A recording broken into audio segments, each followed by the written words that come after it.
안녕하십니까, 이진우입니다.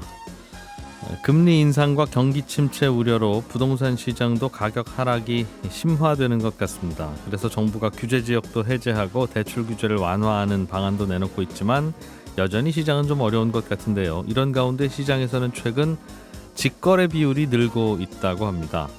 이렇게 되면 낮은 가격에 증여하는 효과를 볼 수 있기 때문이라고 하는데, 오늘 센터뷰 시간에는 최근 부동산 시장의 특징 동향 한번 들어보죠. 일본은 아직도 실물 서류에 도장을 찍고 손으로 직접 서류를 작성하는 방식에 익숙한데요. 코로나 사태 이후에 코로나 확진자 집계나 관리에 신속한 대응이 어렵다는 걸 경험하면서 최근에 디지털 전환의 필요성을 실감한 모양입니다. 최근 일본 정부 차원에서 아날로그를 디지털로 바꾸자는 목소리가 나오고 있다는데, 오늘 글로벌 리포트 시간에는 이 소식을 비롯한 다양한 나라 밖의 경제 소식들 모아서 살펴보겠습니다. 손에 잡히는 경제 플러스 광고 듣고 시작합니다.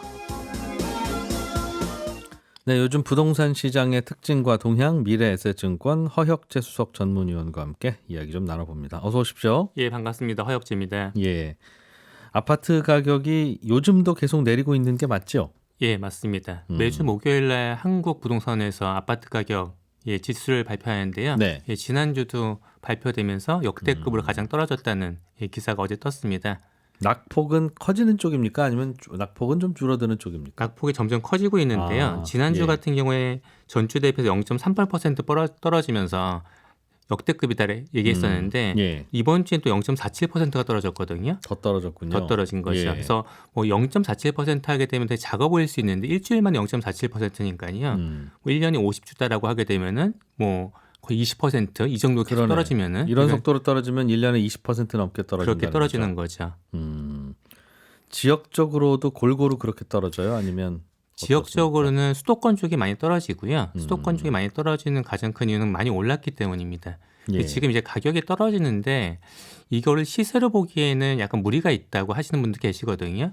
워낙에 이제 거래량이 적다 보니까 금매 중심으로만 거래가 되고 있고요. 예. 그 금매 중심으로 거래된 것들이 이제 기사가 크게 되다 보니까 실제 시장에서 느끼기에는 그 정도 안 떨어진 것 같은데 정말 떨어졌나? 이런 예. 생각도 할 수 있어요. 그래서 최고점 대비해서 가장 낮게 거래된 실거래가로 하게 되면은 도봉구라든지 노원구 같은 경우는 고점 대비 40%까지 떨어져 있고요. 네. 잠실 같은 경우는 지금 30%까지 떨어져 있거든요. 예. 근데 그런 거에 비해서 뭐 얼마 전 기사도 나왔지만 서초구에 있는 재건축 아파트는 또 올랐습니다. 그러다 보니까 거래량이 많은 상태에서 전반적으로 떨어지는 게 보이면 괜찮은데 특정 단지 중심으로 가격이 크게 떨어지고 어떤 단지 아예 거래가 안 되다 보니까 시세가 안 잡히다 보니까 예. 이게 시세가 맞냐라는 이제 고민도 할 수 있는 거죠. 그러네요. 심지어 오른 곳은 그럼 작년 이른바 일반적으로 고점이 찍힌 그 시기의 고점보다도 올랐다는 거예요? 예, 맞습니다. 한참 전에 거래된 가격보다 오른 게 아니라? 예, 보통 일반적으로 지금 아파트 시장의 고점이 언제냐면은 작년 10월 달입니다. 그렇죠. 작년 10월 달부터 고점 찍고 11월 달, 12월 달, 올해 1월 달, 2월 달이 안 좋았거든요. 3, 4월 달 잠깐 올랐다가 이제 5월부터 급격하게 가격이 떨어지는 건데 예. 작년 10월 고점보다도 이제 가격이 오른 아파트가 있는데 좀 특수한 경우긴 합니다. 왜냐하면 워낙에 입지가 좋은 서초구에 네. 있는 아파트에다가 재건축 초과이익 환수도 피했기 때문에 거기는 지금 들어가도 되지 않냐 이런 생각을 하시는 거죠. 재건축 초과이익 환수가 피한 건 작년도 마찬가지였을 거 아니겠습니까? 아닙니까? 마찬가지였죠. 그렇죠. 예. 근데 워낙에 매물이 적다 보니까 매물이 나오면은 네. 또 사시는 분도 여전히 있는데 전반적으로는 시간이 지나면서 지금 특수한 몇 개 단지에서 벌어지는 일들이 네. 낙폭이 커진다기보다는 그렇게 떨어져 있던 것들이 좀 더 지역이 좀 넓어질 것 같은 단지들이 이제 거래가 되면은 네. 금매가 아니면 거래가 안 되거든요. 예, 그러다 보니까 거래가 하나 되면은 또 금매 기준으로 또 가격이 형성되기 때문에 그렇겠죠. 예, 그런 것들이 좀 넓어질 걸로 예상이 됩니다.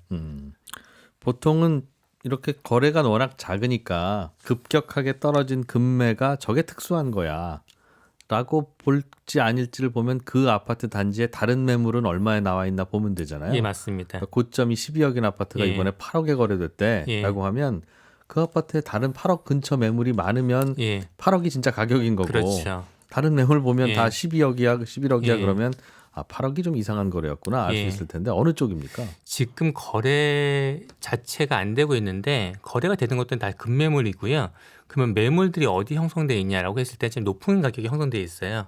예를 들었고 10억에 거래가 됐는데 네. 최근에 급매가 돼서 7억에 거래되는 사례가 떴다라고 예. 하게 되면은 사는 분들이 이제 7억을 기준으로 해서 7억 5천이나 7억이면 사겠다라고 그렇겠죠. 생각을 하시는데 저도 7억짜리 하나 알아봐 주세요 하겠죠. 그렇겠죠. 예. 그런데 매물들이 많이 쌓이고 있다고 기사가 많이 나오는데 실제 매물들은 전고점 대비해서 한 10에서 15% 낮은 8억 5천에서 9억에 많이 몰려 있습니다. 네. 그러다 보니까 팔고 싶어 하는 사람이 생각하는 가격과 예, 사겠다는 사람이 생각하는 가격이 갭이 큰 거죠. 그래서 이 갭 자체가 그러면 어디로 붙을 거냐 이거를 생각해 봐야 되는데 지금은 매도자가 네. 좀 더 급한 환경이거든요. 매수자는 급하지가 않습니다. 네. 그러다 보니까 시간이 지나면서 아무래도 아래쪽으로 붙을 가능성이 높지 않나라고 생각이 듭니다. 매도자가 급하다는 건 어떤 이유 때문일까요? 매도자가 급한 이유는 지금 가격이 이렇게 떨어졌기 때문에 이게 워낙에 급하게 떨어지니까 버틸 수 있으신 분들은 버티시면 돼요. 그리고 오래전부터 거주하셨던 분들은 가격 떨어지는 거 별로 신경 안 쓰십니다. 워낙에 올랐던 가격이 높으니까. 예. 근데 많이 파시는 분들이 왜 도봉구, 노원구가 많이 떨어졌냐면은 우리가 2019년도 12월 달에 네. LTV를 제한을 하거든요. 15억 이상을 대출 안 해줍니다. 네. 그러면서 15억 이하의 저가 아파트가 많은 그러면서 서울인 곳에 막 찾아 들어가요. 예. 그리고 2020년도, 21년도에는 부동산뿐만이 아니고 코인, 주식 다 올라갈 때이기 때문에 특히 이제 30대 중심으로 해갖고 예, 무리한 대출을 받으신 거죠. 예. 근데 그 대출 계획을 뭐 2%대 대출 계획에 맞춰서 자금 계획을 세워놨는데 이게 지금 6%까지 올라갔거든요. 그러면 이제 생활 자체가 안 되는 거죠. 여윳돈이 없는 상태에서 그렇죠. 사셨어요. 그래서 예. 최근 1, 2년 사이에 대출을 좀 많이 받으셨는 분들이 이거는 가져가면 좋은데 생활이 예. 안 되니까 팔 수 있는 거고요. 그러면 강남에도 아파트가 엄청나게 많은데 왜 특히 잠실이 문제가 되냐 이런 걸 살펴봤을 때 잠실도 요즘 많이 내리는 아파트 중에 하나죠. 그렇죠. 예. 잠실이 어떻게 보면 가장 많이 내리는 아파트 중에 하나인데 일단은 잠실에서 특히 이슈가 되는 아파트가 뭐 엘스 아파트라든지 리센츠 아파트인데 세대수가 워낙에 많아요. 예. 세대수가 많으면 어떤 일이 벌어지냐면은 거기에 많은 상황들이 있거든요. 그 상황 중에 하나가 내가 집을 샀어요. 네. 그럼 이 집을 이사해 가야겠죠. 여유 자금이 없어. 그러면 이 집을 팔아야 됩니다. 그렇죠. 집을 막 사면서 이사할 그렇죠. 수는 없을 테니까. 예, 그래서 내가 이거 팔아야 되는데 그거는 당연히 비싸게 팔고 싶을 거 아니에요. 네. 근데 보통 내가 주택을 하나 사고 또 주택을 사게 되면은 기존 주택 2년 내에 팔면 되거든요. 네. 비과세 받기 위해서는. 예. 그러면은 내가 비과세를 받기 위해서 지금 뭐 3, 4억 싸게 파는 게 네. 나중에 세금 무는 것보다 더 이익인 거예요. 그러다 보니까 그런 급매물이 하나 거래가 되게 되면은 또 급매물 중심으로 사람들이 이게 시세인가 보다 이렇게 되는 거죠. 2년 안에 팔아야 하는 조건을 맞추기 위해서. 그렇죠. 보통은 그런 경우에는 계산을 하면 친한 친구가 없으면 할 수 없습니다만 잠깐 친한 친구에게 비슷한 가격으로 해놨다가 그분이 파는 걸로 하면 그래도 3, 4억보다는 싸게 안 팔아도 될 텐데 그런 거래를 하면 비용이 더 나옵니까? 비용이 더 나오는 것보다는 사실 예. 말씀하신 대로 그렇게 하기가 쉽진 않죠. 케이스 자체가. 예. 그래서 요새 이제 직거래, 이제 친구 간의 거래가 아니고 직거래 이슈가 되게 크거든요. 예. 직거래 이슈가 큰 게 예전에는 직거래가 있었지만 이렇게 비중이 높지 않았거든요. 근데 비중이 높아지는 가장 큰 이유 중에 하나가 증여하는 것보다는 직거래하는 게 좋아진 거예요. 환경이요. 직거래라는 게 그러니까 서로 모르는 사람끼리 만나서 부동산 안 끼고 하는 직거래가 아니라 그것도 이제 직거래인데 그런 목적의 직거래는 부동산 중개 수수료를 낮추기 위한 직거래고요. 예. 보통 친족 간의 직거래를 많이 하세요. 근데 예전에는 어떤 이유냐면은 양도세 중과가 유예되기 전에는 양도세가 워낙에 비싸니까 사람들이 집을 안 파는 겁니다. 그런데 집을 갖고 있으면 종부세 부담이 또 너무 커요. 네. 그래서 그 자녀한테 증여를 했거든요. 근데 최근에는 가격이 예를 들어 12억 5천 하던 게 금매로 10억에 거래가 됐다고 하게 되면은 10억에 팔 수 있는 거죠. 근데 잘 안 팔려요 시장에서. 예. 그러면은 12억 5천에 된 게 10억이 되니까 양도 차익은 줄어든 거고요. 예. 그다음에 양도세 중과가 안 되고 일반 과세가 되니까 양도세율도 낮아졌어요.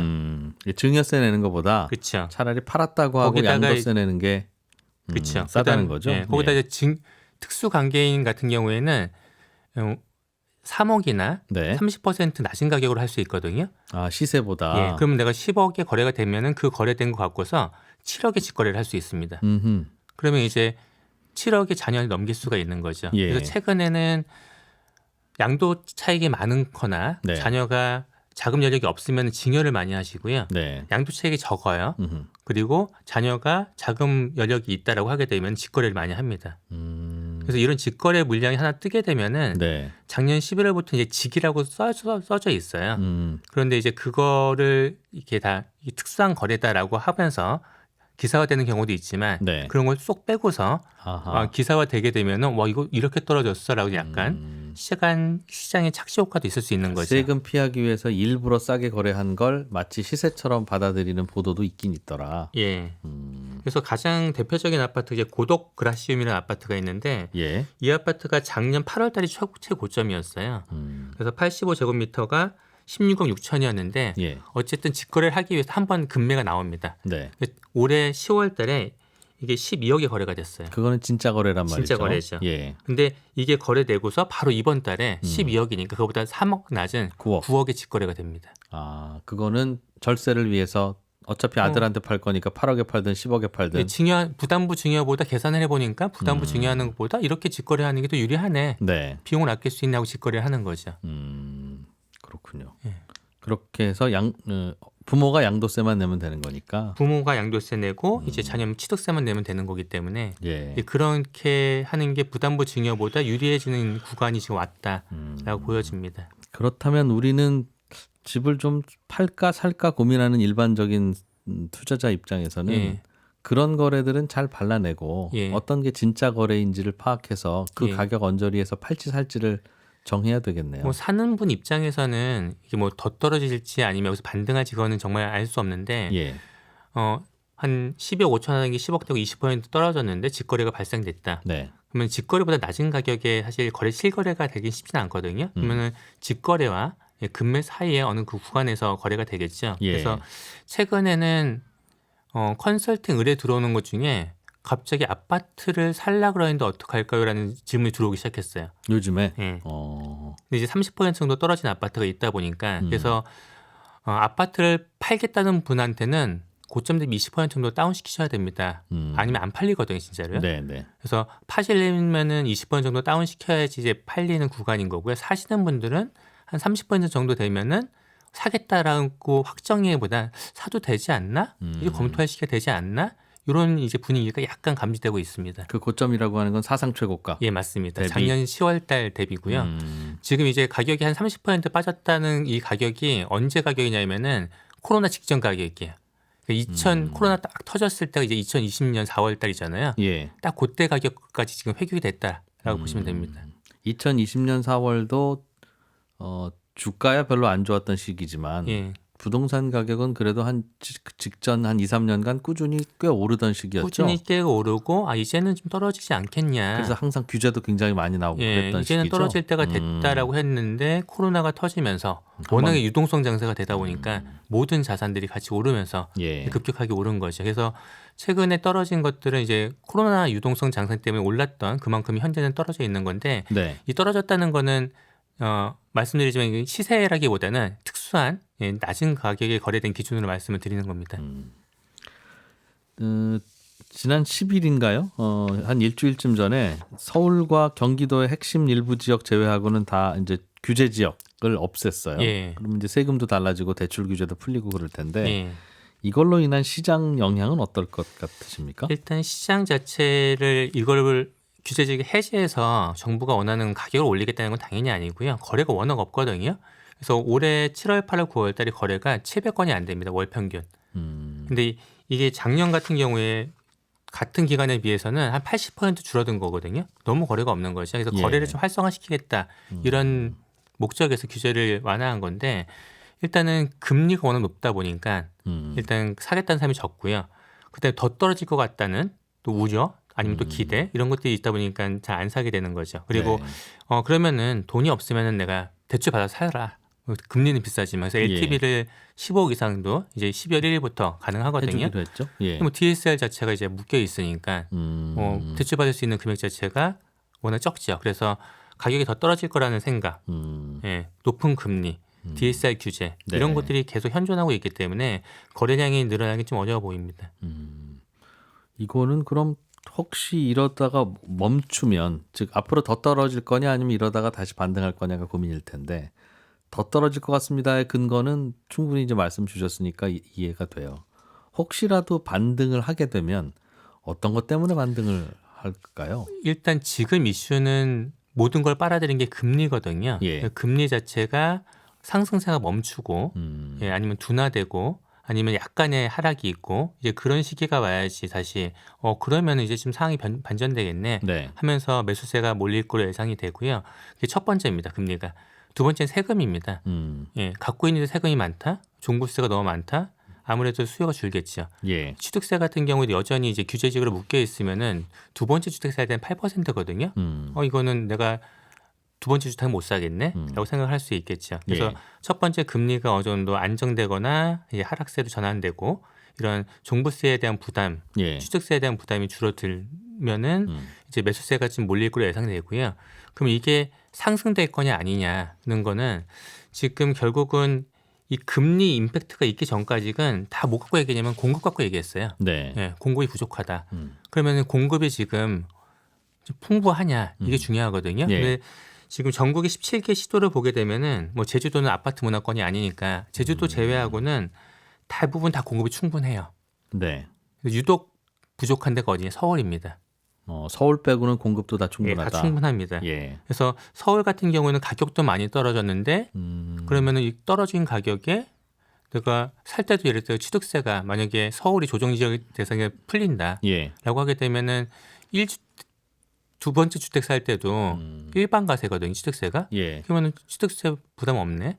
종부세 같은 경우도 부담이 적네라고 하게 되면은 거래량이 좀 증가할 걸로 예상이 되고요. 예. 거기다가 이제 공급 이슈가 있기 때문에 요거는 약간 불안하긴 해요. 그런데 이게 우리 2008년도에도 엄청나게 떨어졌잖아요. 네. 근데 지금이 더 떨어지고 있거든요. 떨어지는 속도가. 그렇죠. 예. 폭이 훨씬 큰데 2009년도는 가격이 어땠냐? 올랐습니다. 2008년에 급격히 떨어지고 난 예. 후에 예. 그때 네. 반등한 이유는 뭐죠? 그때 반등한 이유가 경험이에요. 사람들이 외환위기 때 가격이 급락했을 때 사셨던 분들이 가격 급등했을 때 돈을 많이 버셨거든요.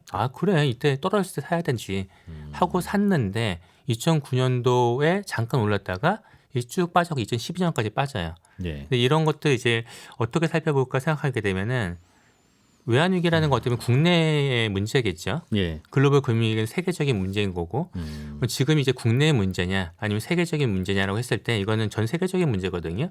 근데 전 세계적인 문제 같은 경우에는 뭐 이게 문제가 하나 해결된 것 같은데 또 어딘가에 또 터져요. 네. 어떤 코로나의 변이 같은 것들이 터지거든요. 예. 그때도 글로벌 금융위기 생겼을 때 미국이 괜찮다라고 했는데 갑자기 유럽이 위기가 빠지고 이런 네. 것들이 있기 때문에 변동성이 많이 크거든요. 그래서 이게 국내라면 정말 떨어졌을 때 한번 사는 것도 방법인데 이게 어떤 게 어떻게 터질지 모르기 때문에 지금은 좀 더 신중하게 움직이는 게 좋지 않을까 생각이 듭니다. 2008년, 2009년은 국내 이슈였습니까? 아니 글로벌이었죠. 그때도 글로벌이었죠. 예, 그 글로벌이었기 때문에 한번 올랐는데 또 떨어진 건데 외환위기 때는 떨어졌다가 잠깐 올랐다가 그런 게 아니고 쭉 올라갔거든요. 예, 국제 이슈일 때는 어떻게 될지 모르니까. 그렇죠. 약간 변동성이 너무 큰 거죠. 알겠습니다. 시간은 한 1분 정도 있는데 전세 이야기도 좀 해주세요. 전세가 왜 이렇게 빠지지? 라고 세입자는 좋아하고 예. 집주인은 당황하고. 뭐 전세에 빠지는 건 어떻게 보면 크게 보면 세 가지죠. 첫 번째는 매매 가격이 떨어지기 때문입니다. 예. 매매 가격이 떨어지게 되면은 전세 가격도 당연히 전세 가율에 맞춰갖고 떨어질 수밖에 없기 때문인 거고요. 두 번째는 세입자가 이사를 가게 되면은 네. 이거를 기존 집주인한테 좋아했어요. 팔 수 있으니까 이제. 네. 근데 이제는 안 팔리거든요. 예. 그러면 이제 매매나 전세 중에서 골라야 되는데 이제 매매를 못 하는 그러니까 전세 물량이 많아지는 거죠. 전세 놓고자 하는 집주인이 많다. 그렇죠. 예. 예, 거기다가 그러면 전세를 들어와야 되는데 전세 가격이 높으니까 대출 금리가 비싸니까 사람들이 월세 선호하거든요. 이런저런 그쵸. 내릴 이유가 있다는 거예요. 매매 가격 떨어지는 거, 예, 그다음에 매매가 안 되는 거, 그다음에 월세 선호하는 거 이렇게 보여집니다. 그것도 집값에 뭐 변화가 있어야 그 전세 추세도 바뀌겠군요. 그럼. 예, 맞습니다. 알겠습니다. 미래에셋증권의 허혁재 수석 전문위원이었습니다. 고맙습니다. 감사합니다. 예, 저희는 광고 잠깐 듣고 잠시 후에 2부 순서로 바로 이어가겠습니다. 예, 놓치기 쉬운 나라 밖 경제 소식을 살펴보는 글로벌 리포트 시간입니다. 해담경제연구소 어예진 소장님과 함께합니다. 어서 오세요. 네, 안녕하세요. 오늘은 일본 이야기 먼저 좀 들어볼게요. 네. 예전에 조금만 전만 돌아가도 일본은 참 부러운 나라였는데 네. 이것저것 그래서 우리의 만감이 교차하게 만드는 그런 나라였는데 요즘에는 들리는 소식들이 다들 그냥 우리가 더 잘하는 것 같은데 하는 이야기만 들려요. 네. 디지털에 좀 뒤져가는 것도 우리보다 일본이 좀 심한데 그렇죠. 우리는 꽤 앞서가는 편이라고 우리가 생각하고 있고 네. 일본이 요즘 그 부분에 대해서 야 우리도 좀 가야 되겠다 이런 생각을 본격적으로 하나 봅니다. 네, 맞습니다. 일본 정부가 일본의 디지털화 지연이 경제 성장에 방해가 된다고 느낀 거죠. 그러니까 사실 이제는 도저히 안 되겠다. 우리도 바뀌어야겠다라는 결심은 몇 년 전부터 해오기는 했습니다만 네. 공공기관을 비롯해서 기업에서조차 디지털화의 진행이 좀 더딘 게 사실이었거든요. 예. 그런데 점점 선진국과 경제의 격차가 나는 거예요. 실제로 2000년에 미국, 영국, 일본의 실제 GDP 수준이 100으로 똑같다 이렇게 가정을 했을 때 예. 20년 후에 미국은 140이 됐고 네. 영국은 124가 됐고 일본은 109가 돼서 제일 성장이 뒤처지게 된 겁니다. 근데 게다가 일본은 저출산, 고령화로 인한 인구 감소가 상대적으로 빠르잖아요. 예. 그래서 앞으로 모든 산업 현장에서 인력 부족이 예상되고 있어요. 그래서 생산성을 올리는 게 굉장히 중요하거든요. 한 사람이 많은 일을 하는. 맞습니다. 예. 이 때문에 디지털화를 방해하는 아날로그 규제들을 좀 철폐하자. 이런 움직임이 본격화가 되고 있습니다. 예. 지난달 말에 일본 정부가 9천 건에 달하는 아날로그 규제를 철폐 대상으로 꼽고 2024년 국회까지 이걸 개정하는 걸 목표로 발표를 했는데요. 꼭 아날로그로 해야 되는 그런 규제들이 있다. 디지털로 바꾸려고 해도. 맞습니다. 아날로그 규제라고 하면 예를 들어 이런 거예요. 유관 규제, 현장 감사 규제라는 게 있는데 예. 이런 거는 사람이 현장에 직접 가서 시설이라든지 설비 같은 거를 법이 요구하는 일정 기준에 적합한지를 육안으로 보고 판단해야 되는 거예요. 실무자가 가야 되는데 그렇죠. 어떻게 바꾸고 싶은 겁니까? 그럼 보고 판단해야 되는 거면? 근데 보통 이런 거는 안전에도 문제가 있고 네. 하천이나 어디 댐을 그렇죠. 관리해야 예. 된다 그러면 안전에도 문제가 있고 인프라 관리도 효율적이지 못해서 근데 보통 요즘은 이런 거는 드론이라든지 수중 로봇이라든지 화상 해석 이런 걸 활용하는 경우가 많거든요. 그러니까 일본도 앞으로는 어떤 디지털 고도화를 해보기로 개정을 한다던가 예. 다른 것들 중에는 관공서를 방문해서 관공서에 있는 컴퓨터로만 서류를 열람할 수 있거나 야, 이건 아니면 진짜 불편할 것 같아요. 예, 신청 서류를 접수할 수 있는 그런 부분이 많았는데 예. 앞으로는 전자 시스템으로 할 수 있게 개정해보자 이런 겁니다. 우리도 꽤 오래전에는 한참 일하는 부장님이 네. 오후 3시에 나 주민등록 등본 뛰러 가야 돼? 이러면서 한참 시간 비우시고 그럴 수밖에 없었던. 네네. 그게 바로 이제 생산성 떨어지게 만드는 거 아니겠습니까? 맞습니다. 본인이 오셔야 됩니다. 이러니까. 네. 지금은 인증서만 있으면 바로 다른 사람이 인터넷으로 출력하는 가능하죠. 것도 가능하니까 네. 그게 디지털화하면서 생산성을 높이는 꽤 전형적인 사례일 텐데 일본은 곳곳에 아날로그 방식의 업무 처리 방식들이 여전히 많은 것 같아요. 코로나 때문에 재택근무하면서도 결제는 직접 받아야 된다고 결제 받으러 상사 있는 곳으로 가고 막 그런다고 그러더군요. 예, 이 코로나 때 굉장히 그게 많이 드러났죠. 예. 코로나 때 확진자 수가 빨리빨리 집계가 안 돼서 네. 일본은 왜 그러나 하고 봤더니 병원마다 환자들의 수기로 다 통계를 내서 그걸 보건소로 팩스를 보내면 보건소에서 일일이 그걸 또 취합해서 네. 다시 또 통계를 내서 보고하고 있더라 하는 얘기를 제가 송경제에서도 한번 한 적이 있는 것 같은데요. 여전히 팩스가 굉장히 잘 쓰이는. 예. 네, 어제 일본에 있는 지인에게 좀 전화를 해봤더니 이제는 좀 이런 거는 프로그램이 구축이 돼서 좀 나아졌다고 합니다.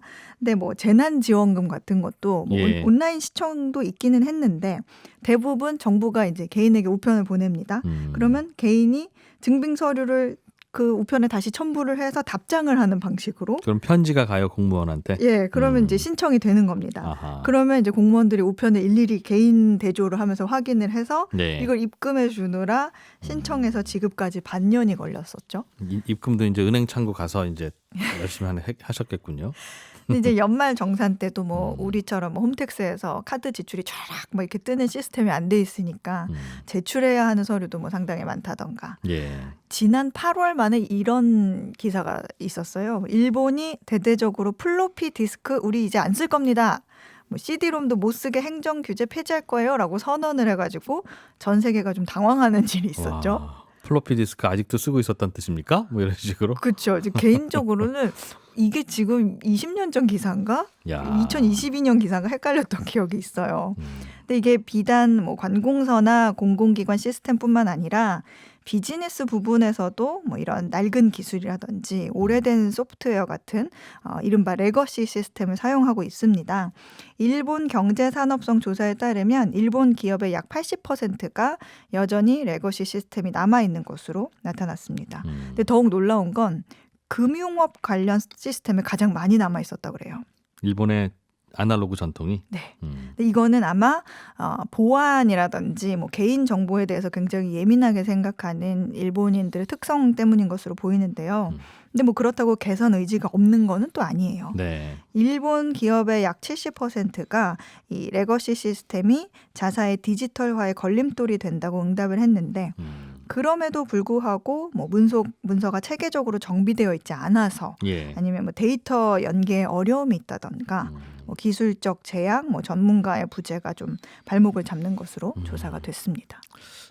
일본이 왜 이렇게 계속 그 전통을 고수할까에 대해서 많은 분들이 분석을 하는 걸 저도 읽었는데 네. 어떤 분은 이게 지진 같은 재해가 많다 보니까 예, 저도 그 얘기 들었습니다. 모든 판단을 원칙적으로 보수적으로 할 수밖에 없는. 네. 에이 설마 이런 일이 있겠어요. 좀 이렇게 줄여서 좀 융통성 있게 합시다라고 했다가 항상 큰 사고가 나니까 네. 실제로는 그래서 일본은 무슨 영무원이나 이런 분들도 평소에는 왜 저렇게 많은 분들이 저렇게 있어? 정말 비효율적이다라고 생각할 만큼 많이 있는데 그게 실제로는 무슨 재해가 나고 하면 그분들 덕분에 뭔가 잘 해결도 되기도 하고 그렇다고 그분들을 그럼 평소에는 계시지 말라고 할 수도 없고 이제 그런 고민은 좀 있긴 하다고 하더군요. 네. 주민등록번호도 디지털 업무를 하는데 매우 도움이 되는 네. 시스템인데 이게 일본은 최근에서야 생겼다고요? 한 6년 됐습니다. 이게 일본이 2016년에 우리나라로 따지면 주민등록번호인데 이 마이넘버 새로 생겼습니다. 개인 식별 번호 제도인데 이거는 신청을 통해서 번호를 발급받고 뭐 주민등록증처럼 마이넘버 카드는 또 따로 신청을 하면 신분증처럼 사용이 가능한 방식입니다. 일본 정부는 이걸 통해서 앞으로 납세, 뭐 사회보장의 투명성과 공정성을 확보하고자 하는 게 취지다. 예. 이렇게 얘기를 했는데 이게 무슨 소리냐면 그동안에는 개인 식별 번호가 없었을 때는 업무를 볼 때 이름, 주소, 생일 정도만 써서 내면 대부분의 생활 업무가 처리가 됐어요. 근데 이제 굳이 내가 나인 거를 꼭 증명해야 되는 경우에는 네. 뭐 의료보험증이라든지 뭐 면허증, 학생증 등이 있으니까 큰 불편함이 없었다 그래요. 예. 그런데 문제는 이렇게 세부적인 개인 식별이 어려우니까 탈세가 많이 발생하는 겁니다.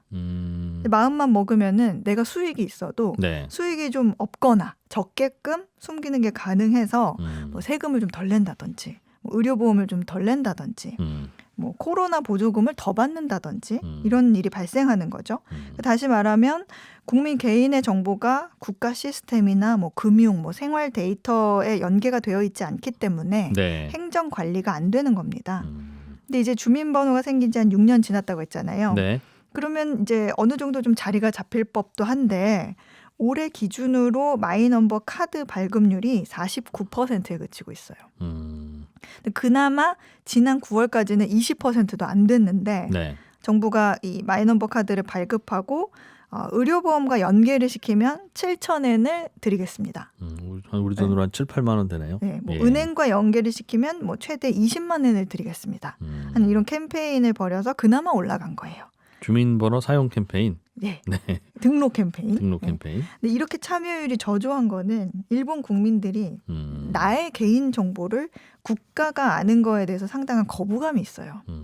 보안이라든지 뭐 예. 개인 정보 유출에 상당히 민감해서 마이넘버 카드 이거 분실하면 내 정보 유출될 텐데 싫어요 막 이런 반응이 있는 거죠. 예. 예, 그래서 그러다 잘 보급도 안 되고 있다. 네, 그리고 또 앞서 말씀드린 것처럼 개인 식별번호와 금융 계좌가 연계가 되면 정부가 나의 정보를 한눈에 들여다볼 수 있잖아요.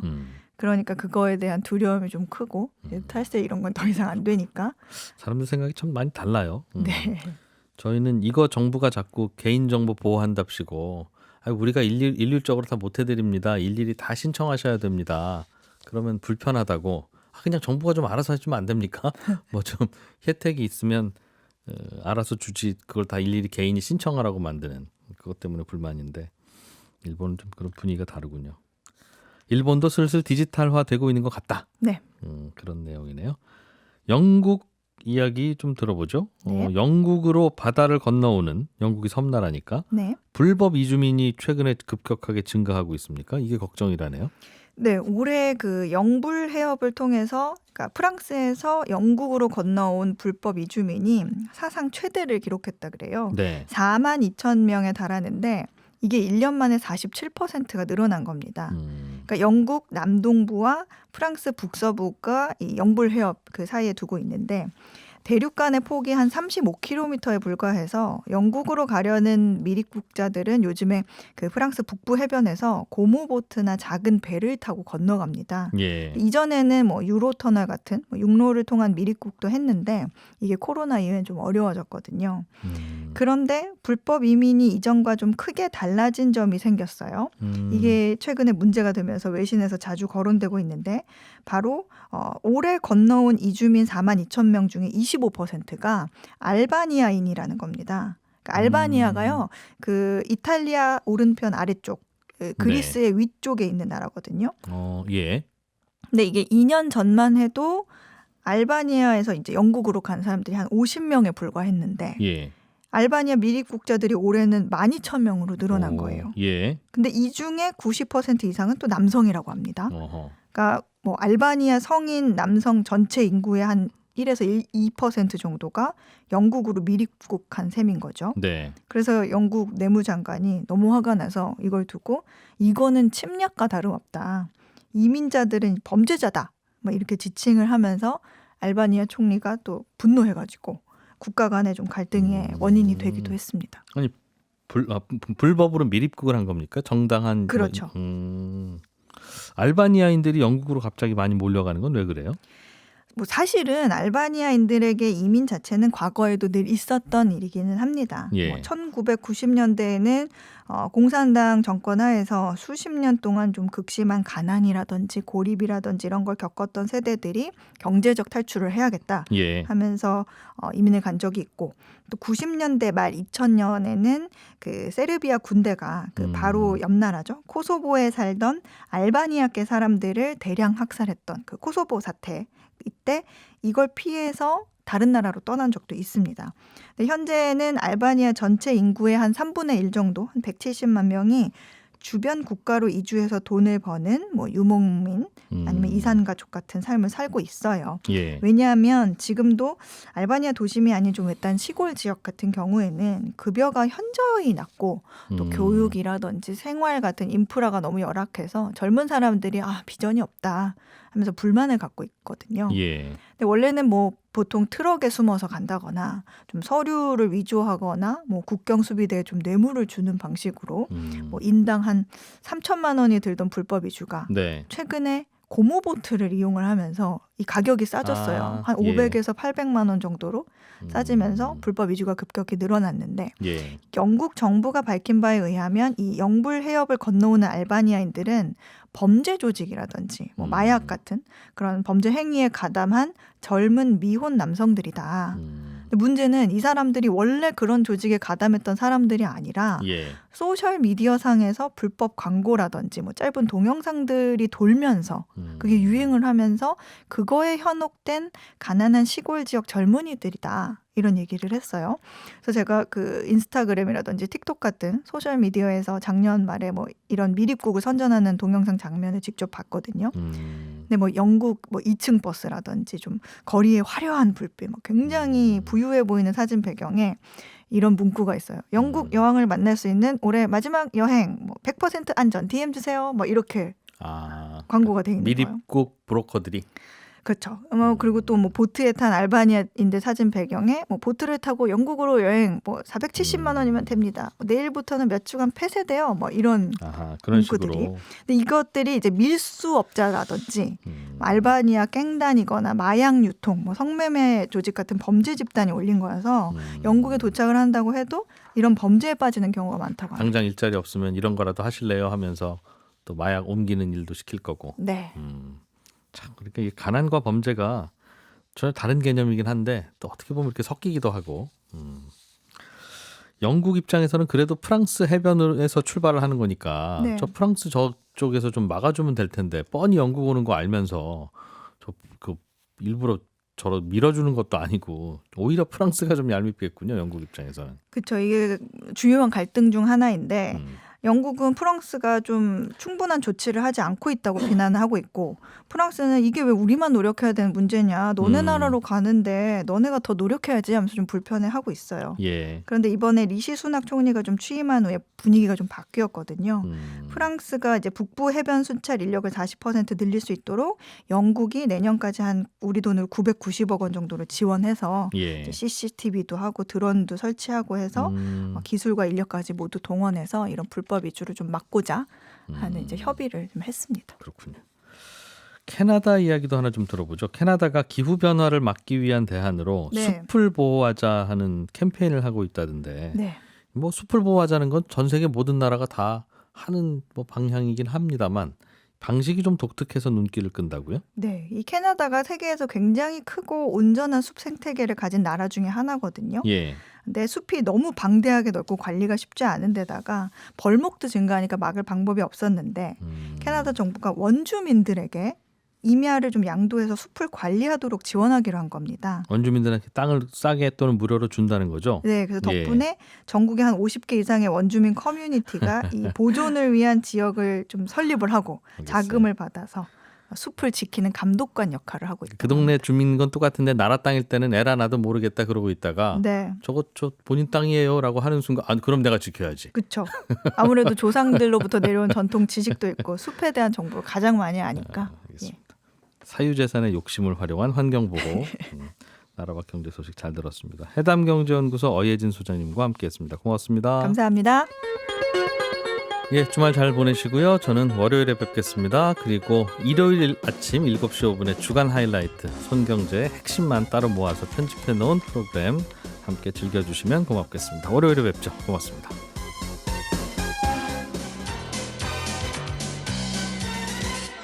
더 깊고 더 재미있는 경제 이야기. 이진우의 손에 잡히는 경제 플러스.